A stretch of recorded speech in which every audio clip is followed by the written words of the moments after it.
This is the room where, in the movie Apollo 13, where Jim Lovell's wife and their kids saw the show that he did right the night before the ship had a bunch of failures and all that good stuff, but they were inside this room and watched the show.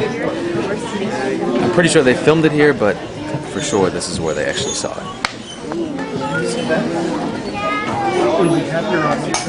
And that's the original NASA Mission Control.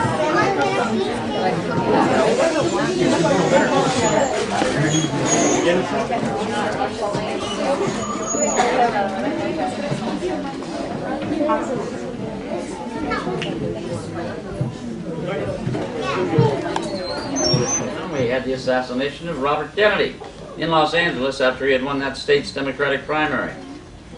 Well, then to add a little bit more, we had the invasion of Czechoslovakia by the Soviet Union when they wanted to leave the Soviet bloc.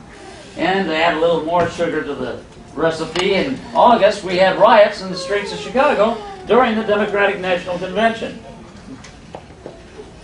The rest of the year wasn't any better. It was a lousy year. But came Christmas Eve of 1968, and a message was heard inside this room. And it was heard around the world. The three men I mentioned read from the Bible, from Genesis. And then they closed with these words: good night and good luck to all of the people back on the good earth. That's what they called it, back on the good earth. Good night from Apollo 8. It was that mission patch right there that represents the first time that man had journeyed to another world.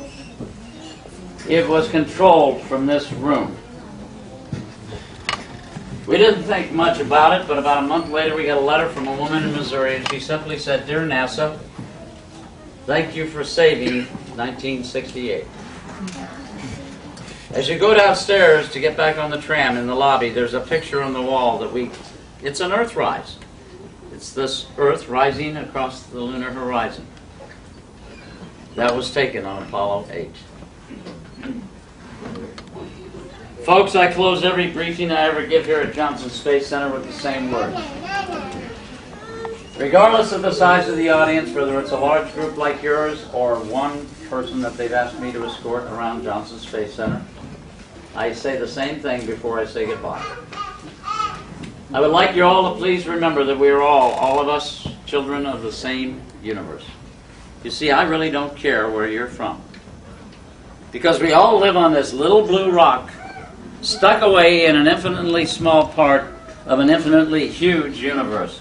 And to give you an idea how big that universe is, last year in 2007, our colleagues at the Jet Propulsion Laboratory in Pasadena, California, more specifically the STI group, that's the Space Telescope Institute, they pointed the Hubble telescope into space and did what they called deep field imaging, which is a nice way of saying they took some pictures. Now, the piece of space they photographed was the size of a grain of sand if you held it at arm's length and looked up at a nighttime sky full of stars. That's not much space. When I first saw the pictures, I thought they were pictures of a stellar nebula, and I was wrong. I was told, no, those weren't stars, those were galaxies. We counted more than 3,000 galaxies in that little piece of space. Now, with that in mind, we still believe here that it's man's destiny, and we definitely know it's a privilege to be able to explore that universe. So we would like you to please remember that mankind's future is going to be in space. That's how I normally conclude my briefings, except when NASA asks me to come in and talk to the public in this room. Because you see, I'll come in the morning with a cup of coffee and walk in that door right down there and check the floor out, make sure everything looks okay. And the hair on the back of my neck will always just go up. Because I knew the men who worked here, average age 26 years old. And I know the things that were done here. I remember people like Alan Shepard, the first American in space, his picture's right by the elevator. After his first mission, which was only 15 minutes, he couldn't go back to space because of some medical conditions.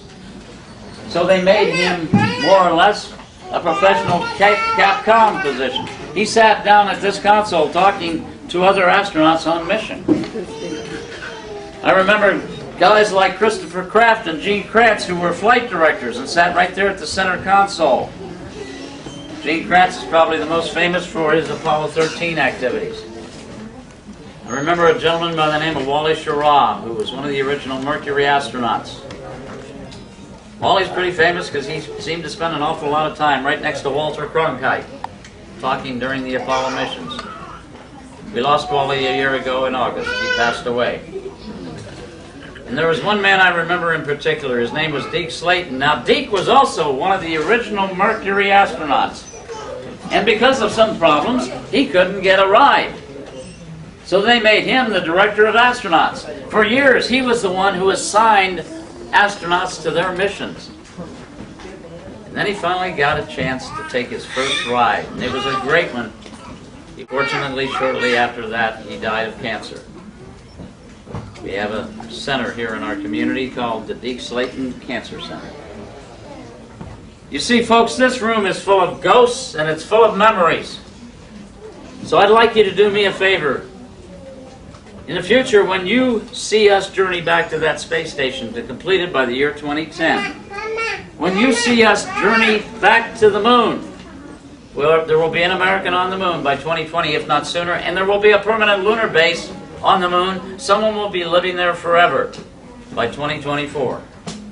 When you see us journey to Mars, and that mission is coming a lot sooner than you realize, I would like you to remember the day that you sat in this room right here, and you looked at this room right here. Because this is the room where the journey began. It began one day in December of 1968. I hope you enjoy the rest of your tour, folks, and I thank you for coming to see us today. Bye-bye.